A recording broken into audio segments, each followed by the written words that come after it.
धरती महवर से हटने वाली है।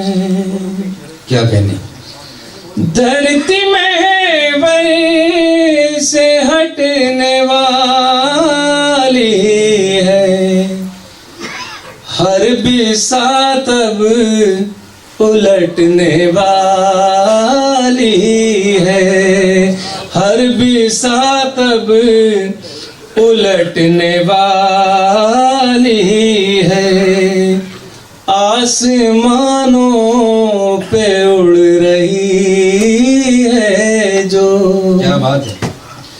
आसमानों पे उड़ रही है जो, वो पतंग आज कटने वाली है। वो पतंग आज कटने वाली है। क्या बात है? वाह वाह वाह वाह। आप तो रोज ही ये कहते हैं, आप तो रोज ही ये कहते हैं। आप तो रोज ही ये कहते हैं, कल से महंगाई घटने वाली है। वाह वाह वाह वाह कल वाह से महंगाई घटने वाली है। और शेर देखिए दाद, क्या? आप चादर की फिक्र मत कीजिए, आप चादर की फिक्र मत कीजिए।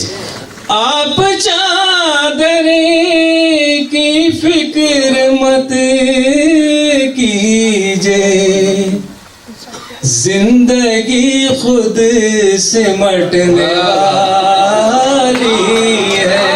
वाह वाह वाह। जिंदगी खुद सिमटने वाली है। क्या कहने? क्या कहने? आप चादर की फिक्र मत कीजिए, वाह वाह वाह। जिंदगी फिर खुद सिमटने वाली है। वाह। और ज़्यादा शेर अपने साथ लेते जाइएगा और जिंदगी भर याद रखिएगा इस शेर को। शायद मैंने नए अंदाज से शेर कहा है, समाज फरमाइए। फिर नया साल आने वाला है, वाह। फिर नया साल लाने वाला है। फिर नया साल आने वाला है, फिर मेरी उम्र घटने वाली है। भाई वाह वाह वाह वाह वाह वाह वाह। मेरी उम्र घटने वाली है। वाह। क्या आप चादर की फिक्र मत कीजिए, वाह। जिंदगी खुद सिमटने वाली वाह। है। क्या कहने?